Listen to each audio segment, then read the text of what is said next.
प्रताड़ना सिर्फ भूमिहारों की नहीं हुई थी, पूरा बिहार शोषित हो चुका था। भूमिहार तो बाद में शोषित हुए, प्रताड़ित हुए। हम लोगों को कोई बीजेपी से बिहार में कोई एक्सपेक्टेशन नहीं है नहीं, और ना हम लोग इनके चक्कर में भाई भाई का नारा दिया और फिर राजपूत भाई भी सब लालू जी के साथ हो गए। राजद के समर्थक लोग कहते हैं कि लालू यादव गरीबों के मसीहा हैं। तो क्या सच में वो मसीहा हैं गरीबों के? बांग्लादेश का सिचुएशन हम लोगों का बनाया हुआ है। बारात कब ले चल रहे हैं हम लोगों? नमस्कार, मैं वेंकटेश और आप देख रहे हैं न्यूज स्ट्रीट। आज हमारे साथ मौजूद है एक जाने माने चेहरा जो किसी परिचय के मोहताज नहीं है। स्वागत है आपका हमारे न्यूज चैनल में, अमृतांशु भैया। चलिए, धन्यवाद, बहुत बहुत स्वागत है। हम आपको समाज सेवक कहें, नेता कहें या एक वकील कहें? सबसे पहले आप ये बताइए हमको। तीनों का नेता छोड़कर बाकी दोनों कह सकते हैं।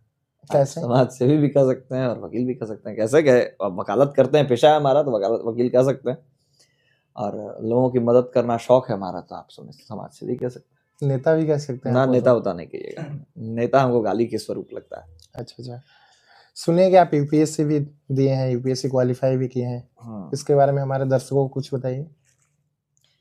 2015 में जब ग्रेजुएशन हम लोग का कंप्लीट हुआ था, तो उसके 2 साल बाद जब मास्टर्स हम लोग दे रहे थे, तो मास्टर्स के समय में अपीयरिंग थे हम लोग। मास्टर्स के लास्ट चल रहा था, फाइनल ईयर, तो उस वक्त 15 में दिया था पहला यूपीएससी का अटेम्प्ट। तो उस वक्त मेरा पीटी भी नहीं निकला, मतलब ऐसे ही, क्योंकि दोस्त लोग के इन्फ्लुएंस में सब लोग दे रहा था, तो हम भी फॉर्म भर दिए। 100 रुपए का फॉर्म था, तो भरने में कुछ जा नहीं रहा था, भर दिया, नहीं आया। एक्चुअली किसी का नहीं आया था, हम लोग जितने दोस्त थे उनमें किसी का नहीं आया था, लेकिन वो लोग तैयारी कर रहे थे 2-3 साल से, किए नहीं थे। उसके बाद फिर एक और गवर्नमेंट की परीक्षा दी, उसमें हो गया। फिर वहीं ज्वाइनिंग में चले गए। 17 में कुछ कारणों से रिजाइन करके हमको आना पड़ा। तो 17 में बाजीराव एंड रवि में हमने लिया था एडमिशन, दिल्ली। ऐसे लिया तो था हमने 15 में ही, लेकिन उस कोर्स को कंप्लीट हमने 17 में किया, और फिर 17 में एक अटेम्प्ट दिया, और उसमें हमारा ये पीटी भी हो गया, प्रीलिम्स भी हो गया। फिर इलाहाबाद में मेंस का भी सेंटर आया, उसका परीक्षा दिए। लेकिन फिर कुछ घटनाएं 17 में ऐसी घट गई अपने साथ, जुलाई अगस्त के बीच में, कि जब इंटरव्यू का समय आया, तो सामाजिक कारण कहिए या पर्सनल कारण कहिए, कुछ कारणों से हम लोग इंटरव्यू नहीं दे पाए। इंटरव्यू छूट जाने की वजह से, नहीं दे पाने की वजह से, यूपीएससी उस समय वो लगता है कि हम लोग के समय में बस 3 ही अटेम्प्ट हुआ करता था यूपीएससी का, ठीक है, तो हम लोग 1-2 अटेम्प्ट बर्बाद कर चुके थे। तो इस कारण नहीं देने दिए थे कि लास्ट अटेम्प्ट में थोड़ा बढ़िया से तैयारी करते हैं। फिर उसके बाद 6 अटेम्प्ट हो गया हो, लेकिन जब 6 अटेम्प्ट हुआ तो सिचुएशन ऐसा बन गया हमारे साथ कि फिर हम किसी सरकारी नौकरी को देने लायक रहे नहीं। इतना तरह का केस मुकदमा फौजदारी शुरू हो गया इसी समाज सेवा के चक्कर में, फिर उसके बाद कोई सरकारी नौकरी के लिए एलिजिबिलिटी हमारा नहीं रहा। जब भी कोई लड़का समाज सेवा में जाता है, या हम भी जाना चाहें, तो कहीं ना कहीं उसमें केस वगैरह का या लड़ाई झगड़ा का सवाल उठता है, या ऐसा सिचुएशन आता है कि उसको करना पड़ेगा। तो लोग इससे भागते भी हैं कि नहीं, हम समाज सेवा नहीं करेंगे।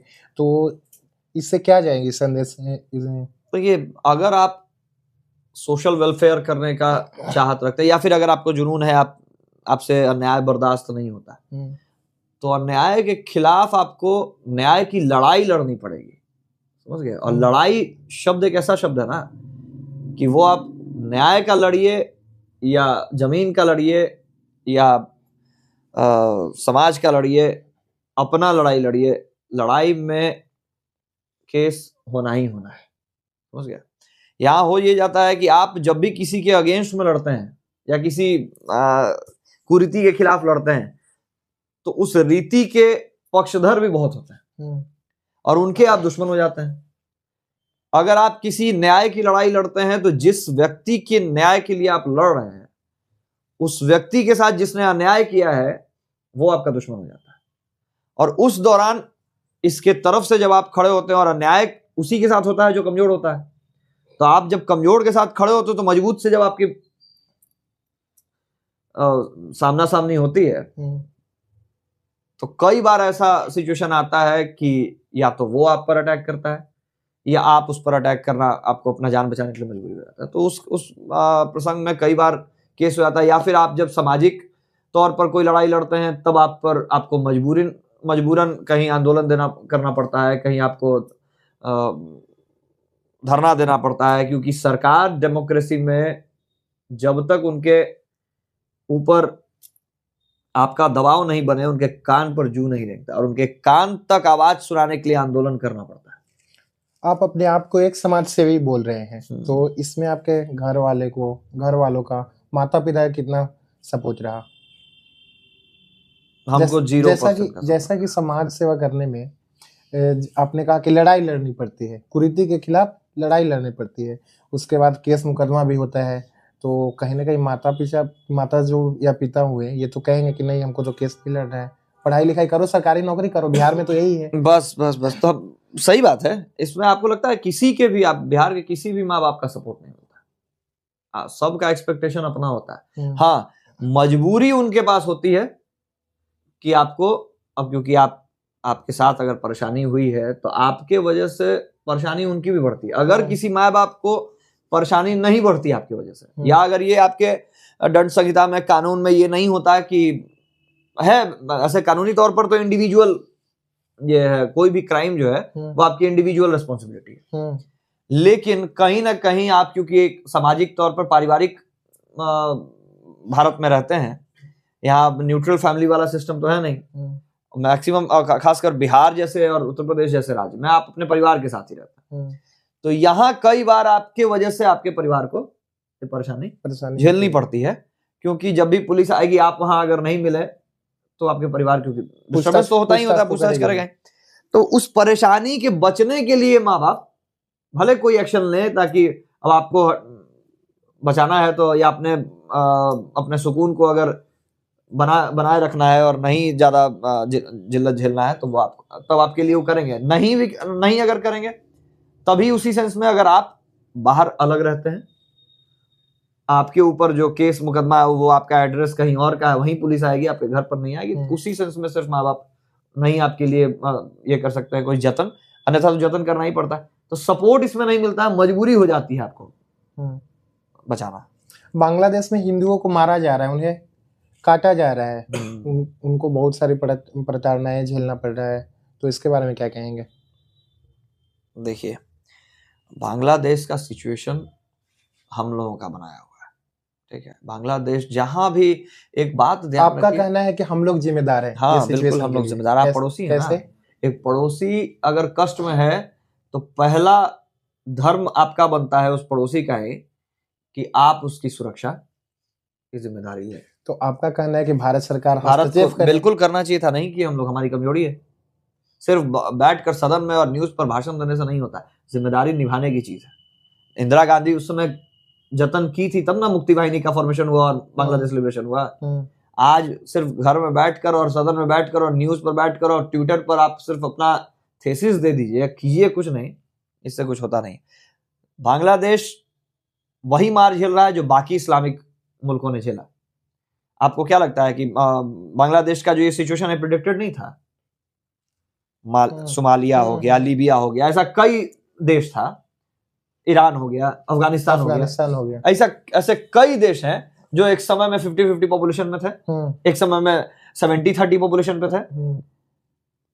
लेकिन ये फैक्ट है कि जहां रेडिकल इस्लाम हावी होगा, जिस देश में, जिस मुल्क में, अगर 30% भी उनकी आबादी अगर बढ़ गई, 30% हो गई 100% में, तो आगे आने वाले 30 वर्षों के भीतर दूसरा कोई जाति जनजाति वहां नहीं पनपेगा, दूसरा कोई धर्म वहां स्टेबल नहीं रह सकता। और ये चीज सभी व्यक्ति जान रहे थे, जो भी पॉलिटिकल एनालिसिस्ट हैं, जो भी जिस भी देश के अगल बगल जिसमें इस्लामिक मुल्क है जो रह रहे हैं, और भारत के तो अगल बगल 2-2 इस्लामिक मुल्क है। भारत इससे कैसे बच सकता है? भारत तो इस सिचुएशन को कब से झेल रहा था। तो यही हुआ इनके साथ, पॉपुलेशन उनका बढ़ेगा। जिस दिन वहां से भारत की जो मैत्री सरकार वहां चल रही थी हसीना बेगम की, शेख हसीना की, तब तक आप कंट्रोल किए हुए थे। जैसे ही वहां से हटा भारत का राजतंत्र, खत्म हुआ, वहां अपने औकात पर आ गए लोग। तो आपका कहना है कि जिस देश में 30% से ज्यादा मुस्लिम होंगे, हाँ, वहां पे ये परेशानी आएगी। आने वाले 30 वर्षों के भीतर तो वहां दूसरा कोई धर्म समुदाय नहीं टिकेगा। तो कहीं ना कहीं भारत में भी ये परेशानी आने वाली है एकदम। और आज अगर आप इस पर नहीं सचेत होते हैं, अगर नहीं इस पर भारत सरकार कोई एक्शन लेती है, तो आपको जानबूझकर मौत के मुंह में सिर्फ वोट के लिए ढकेला जाएगा, क्योंकि सबका विश्वास और सबके विकास के लिए आपको नहीं लाया गया था। उसके लिए हमारे पास कांग्रेस थी, उस समय कांग्रेस थी, और हम लोग उसमें भी सेटिस्फाइड थे जब यही करना था। अब जबरदस्ती मंदिर में, मस्जिद में मंदिर खोज के, ठीक है, संभल के बारे में आज तो नहीं, सुरेश चौहान के इसको 2017 में उठाए थे बात को, 16 में उठाए थे, सब लोग जान रहा था कि संभल में तो अब खाली मंदिर खोद के निकालने से अपना इतिहास का बात, अब जबरदस्ती के महाराणा प्रताप के वंशज हैं, अब महाराणा प्रताप वाला कोई गुण आप में आज है ये नहीं है। आज लड़ने के लिए कह दिए थे कि हम तो वंशज ना है, महाराणा प्रताप थोड़े हैं। तो हमारा बनाया हुआ मंदिर, अरे आप अलग मंदिर बनाइए, अगर आपको उस शिल्प कला का मंदिर आप बना सकते हैं तो। अब तो जो टूट गया, जिसके ऊपर वो लोग सब कुकर्म कर ही दिए हैं, उसको निकालने से क्या फायदा। रामलला का आपका कहना है कि जो हमारा अस्तित्व है हम उसको वापस नहीं ले, अस्तित्व तो आप खत्म कर चुके हैं, अब कहां वापस लीजिएगा, आपको वापस मिलेगा वो, आपको फिर से एक नया ढांचा बनाना पड़ेगा उसके ऊपर। तो बाबरी मस्जिद को गिरा के बाबरी मस्जिद में आपके रामलला विराजमान थे, तो उसके हक में हम लोग बोल रहे थे।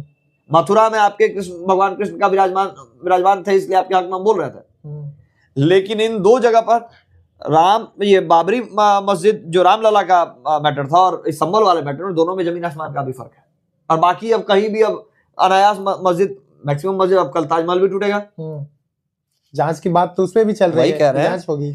है तो आपका ये मॉन्यूमेंट, है तो आपका 8वां अजूबा भारत का, लेकिन अब इसको जबरदस्ती, आप आज तक सब सोए हुए थे 200-300 साल से, किसी को मतलब नहीं था। अब नया कहानी उठता है और फिर सुप्रीम कोर्ट में याचिका दायर होती है और हाई कोर्ट में, और फिर वहां से अब खुदाई का काम शुरू होता है। कहीं ना कहीं भारत हिंदुओं का देश रहा ही रहा है, नहीं रहा है, अनंत काल से सनातन धर्म चला आ रहा है। तो अब भाई मार्स पर आपको गणेश जी का मूर्ति मिल जा रहा है, तो भारत के किसी अगर जमीन में दफन अगर कहीं से शंकर जी मिल जा रहे हैं तो कौन बहुत बड़ा बात है। हिंदुस्तान नाम है इस देश का, तो हिंदू के स्थान पर अगर देवी देवता का मूर्ति नहीं निकलेगा, अब हम ही किसी मुगल शासित जगह पर जाकर जमीन ले लेते हैं और नीचे कब्र नहीं निकले, तो अब आकर अब कहेगा कि यहाँ से कब्र हमारा निकला है तो हमारा जमीन हो गया। भाई अब तो कब्र के ऊपर बना दिए ना मकान। आज अफगानिस्तान में अभी तालिबान की सरकार है, आज उन्होंने एक फरमान लाया है कि यहाँ पे अब ना तो जो लड़कियां हैं वो किसी से बात करेगी, किसी अन्य मर्द से, और वो डॉक्टर की नौकरी नहीं कर पाएगी। तो इस तरह कानून बनाने का उनका लक्ष्य क्या है? फिर से लड़कियों को घर में वापस लाना चाहते हैं वो लोग। जाहिल का कोई लक्ष्य होता है? ये सब जाहिल है। तालिबान कौन बहुत बड़ा पढ़ा लिखा IITian लोग मिलकर बनाया, think tankers have made this Taliban in Afghanistan. सब जाहिल है, जाहिल ऐसा ही नियम लेके, तो पागल को सिंह पोस्ट थोड़े होता है, ऐसा ही ऐसा ना होता है। तब भारत भी अफगानिस्तान का भी है पड़ोसी, तो वहां भी हस्तक्षेप करना चाहिए भारत को। कहीं नहीं करेगा, और जो आदमी सिर्फ रहेगा ना कि हमारे पर आएगा तो देख लेंगे, उसी को सबसे ज्यादा नुकसान झेलना पड़ता है। सुना है ना कि अगर कल अड़ोस पड़ोस हो रहा है और हिंदू कह रहे हैं कि हमारे पर आएगा तब हम देखेंगे, तो कल आपकी भी बहन बेटी जाएगी। तो वही भारत, यही हिंदुस्तान है। भारत को झेलना ही झेलना है आज न कल। इनके इग्नोरेंस का जो ये अति है, नेग्लिजेंस का खामियाजा ही भारत ही भुगतेगा, दूसरा कोई नहीं भुगतेगा। राजद के समर्थक लोग कहते हैं कि लालू यादव गरीबों के मसीहा हैं। तो क्या सच में वो मसीहा हैं गरीबों के? आपको क्या लगता है? लालू यादव गरीबों के मसीहा होते तो अपने भी गरीबे ना होते। सारा गरीब बना के अपने अमीर बन गए। बेटा चल रहे हैं BMW से, 12,000 के चप्पल पहन के, फेयरफील्ड कॉलोनी और फ्रेंड्स कॉलोनी में, न्यू फ्रेंड्स कॉलोनी में दिल्ली में 5 मंजिला मकान बनाया हुआ है, 400 करोड़ का जहां पर संपत्ति है। तो लालू जी के परिवार अपने अमीर हैं, तो जो अमीर आदमी गरीब का नेता कैसे बन सकता है? कल अंबानी कहेगा कि हम अपने सारे वर्कर यूनियन के हम हेड बन जाएंगे, तो या तो आप हंसिएगा, चाहे उसको पागल घोषित कर दीजिएगा। 90 के दशक में भूमिहारों को बहुत प्रताड़ना हुई थी लालू यादव के जब सरकार थी, तो उस समय रणबीर सेना का गठन किया गया। तो इसकी क्या जरूरत पड़ी थी? प्रताड़ना सिर्फ भूमिहारों की नहीं हुई थी, पूरा बिहार शोषित हो चुका था। भूमिहार तो बाद में शोषित हुए, प्रताड़ित हुए। पहले राजपूतों का नरसंहार हुआ दलित चकबघौरा 87 में औरंगाबाद में। उसके पहले लोरिक सेना, सनलाइट सेना, भूमि सेना, यदुवंशी सेना आखिर बनानी पड़ी थी ना। आपने तो बहुत बाद में संगठन बनाया। उतना दिन तो जो लोग लड़ रहे थे बाकी अन्य जाति के लोग थे, आपको नाम से भी समझ में आ रहा होगा। लड़ाई और चीज सब की थी। 90 में लालू जी की सरकार आने के बाद उसको एक सेंट्रिक कर दिया गया, कास्ट सेंट्रिक लड़ाई में। लालू जी ने एक गेम खेल दिया उसमें कि हम दलित और महादलित सब एक हैं। यादवों को अभी भी शूद्र में गिनती किया जाता है। आप अगर उठाकर देखिएगा तो जो कास्ट सेंसस है उसमें शूद्र के कैटेगरी में रखा गया था। तो ये लोग अपने आप को मिला लिए कह करके कि हम सब एक हैं, हम लोग सब शोषित वंचित हैं। जमीन तो यादवों के पास भी थी, कुर्मियों के पास भी थी, लेकिन सारे नक्सल संगठन में ये दोनों जात कैसे चले आए? क्यों चले गए? क्योंकि ये लोग मिल गए फिर जाके नक्सलियों के साथ कि हम लोग को आप तंग मत कीजिए। जो लोग समझौता करने के लिए तैयार नहीं हुए वो बच गए। यही दो तीन कास्ट, इनका शोषण शुरू हुआ। 87 के बाद जब लालू जी आए तो लालू जी ने जदू और रघु भाई भाई कह के राजपूतों को भी मिला लिया।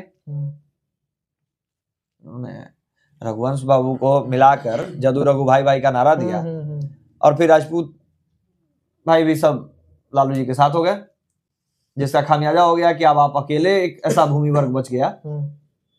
सरकार जब माले की है गठबंधन में तो उसके साथ जो जो लोग हैं उनको थोड़ी प्रोवाइड करेगी।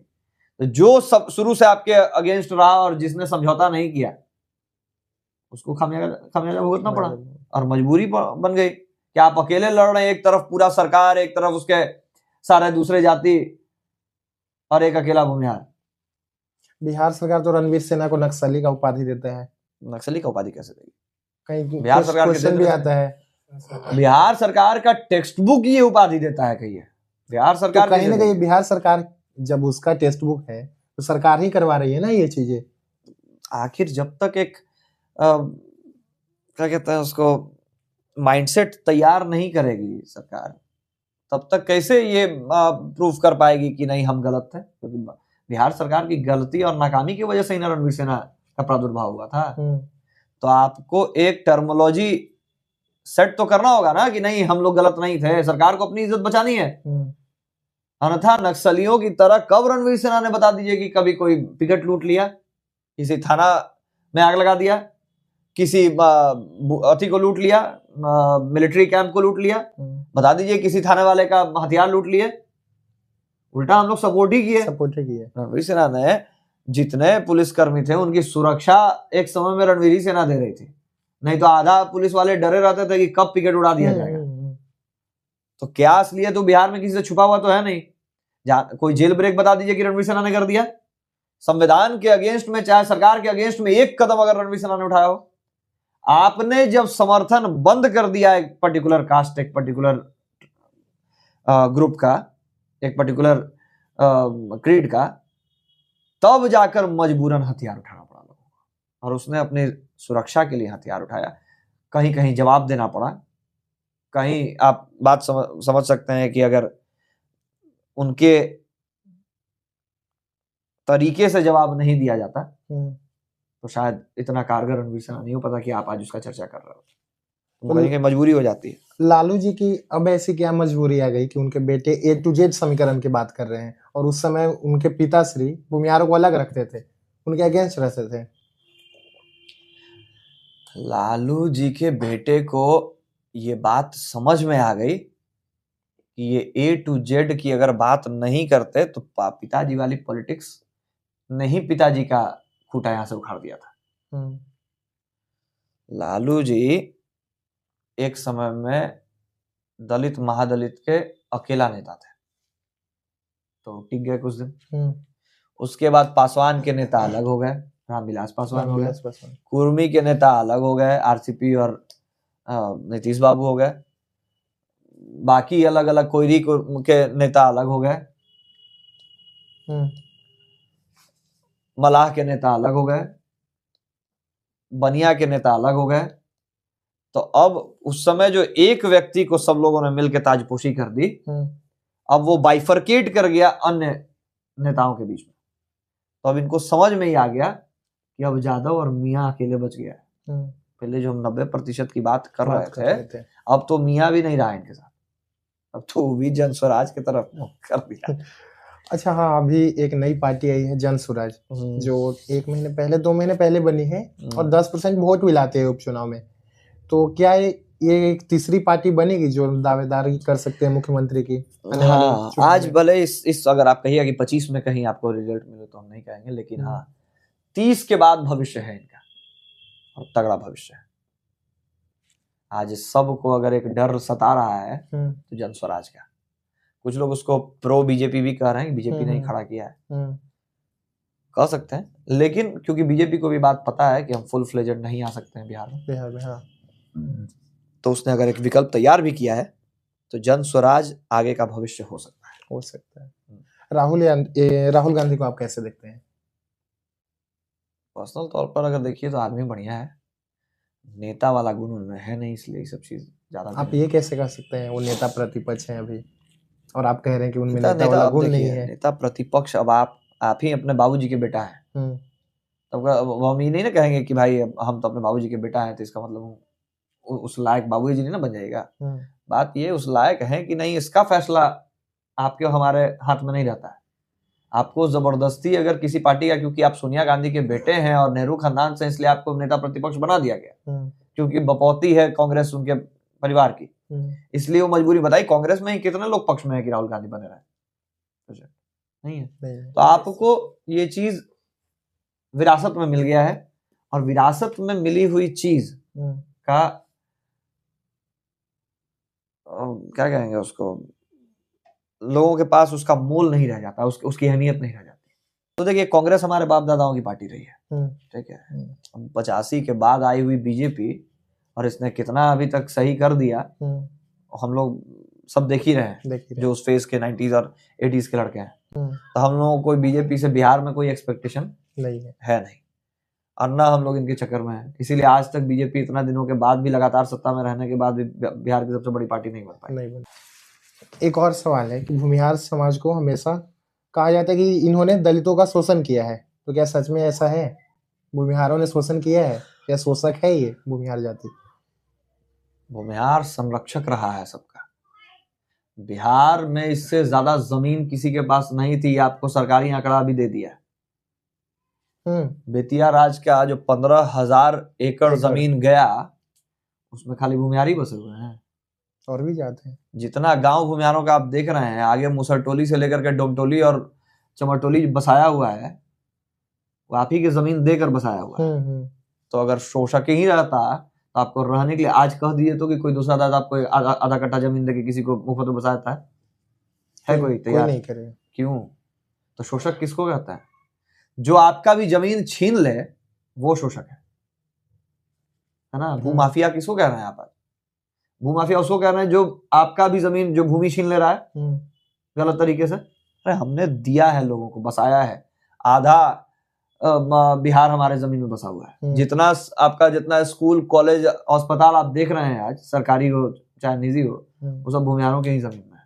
जितना कॉलेजेस आप देख रहे हैं वो भूमिहारों की जमीन में। तो उसमें पूछो, उसमें लिखा हुआ है क्या? गेटवा के ऊपर टंगा रहता है कि यहाँ खाली भूमिहार के बच्चे पढ़ेंगे? नहीं। अंग्रेज सब पहले लगाया जाता था कि dogs and Indians not allowed. अंग्रेजों के समय से हम लोग सामंती हैं, तो कहीं भूमिहार जहां जहां कॉलेज बनाया और अस्पताल, उसमें लिखा हुआ था कि dogs and low caste not allowed? नहीं लिखा है। ऐसा कहीं नहीं लिखा। हमने जब भी किया तो समाज की बेहतरी और भलाई के लिए किया। हमने जब भी हथियार उठाया, हमारे हथियार उठाने से सिर्फ भूमिहारी कास्ट को लाभ मिला। रणवीर सेना जब बनी तब जहानाबाद जैसा आपका जो जिला है जहां पर रोड तक नहीं था, देखें कि 30-30 साल के बाद बिजली आ रही है। अभी भी कई गांव ऐसे हैं जहां बिजली नहीं है। आपको समझ में नहीं आया कि अभी भी खपड़ा के मकान में लोग रह रहा है? इतना संघर्ष करने के बाद हमने आपको बिहार को लिबरेट किया है बहुत सारी समस्याओं से। तो भूमिहार सिर्फ अब उस रोडवा पे खाली भूमिहारे चल रहा है। स्कूल का उड़ा देता था, 186 टीचर मार दिया था नक्सली सब। आज वहाँ टीचर जो पढ़ाने जा रहे हैं, अब शिक्षक बहाली में बीपीएससी के तहत जा जाके जहानाबाद के एकदम चरम जो गांव है एकदम अंदर इंटीरियर, उसमें भी जा जाके आज पढ़ा के और लेडीज टीचर वापस आ जा रही हैं। वो देन हमारा है। तो खाली भूमियारे जात की टीचर्स जा रही है वहां पढ़ाने के लिए। बात समझिए, कहने के लिए हमारे बारे में बहुत सी कहानियां हैं। अगर जमीन पर उतरिएगा, हमारे ही बारे में अगर आप कहिए तो अभी 10 तरह का कहानी बनाने वाला 10 तरह का कहानी बना, जो आज तक देखा मिला भी नहीं है। भूमियारों के बारे में वही बोलते हैं जो आज तक उसके साथ उसके बारे में जाने ही नहीं, उसको देखे ही नहीं है, ठीक से उसके साथ रहे ही नहीं। तो कहानी बनाना बहुत आसान होता है, किंवदंतियों पर ध्यान नहीं देना है। हमारे बताया तो हमारे ऊपर रोज एक नया कहानी बनाता है जो हमको आज तक जाना भी नहीं, जो जानता भी आज तक मिला नहीं होगा। आए दिन एक नया अफवाह फैलाई जाती है, अफवाह फैलता है। तो हम इतना अगर ध्यान देने लगे तब तो हमारा काम ही रुक गया। अगर भूमियार इतना ध्यान दे देकर अगर हर एक बात पर कि क्या कहा जा रहा है अगर काम करता, तो अभी तक आपको बिहार में इतना कुछ नहीं मिल जाता।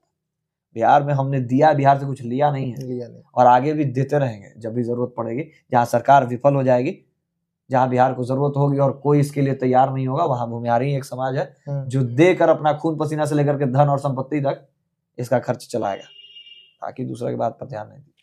अंतिम एक पर्सनल सवाल करेंगे, बारात कब ले चल रहे हैं हम लोगों? बारात का जहां तक बात है, देखिए हमारा कभी भी कुछ भी हो सकता है। घर में ब्याह का बात चल रहा है क्या? वो हमारा 7-8 साल से चल रहा है।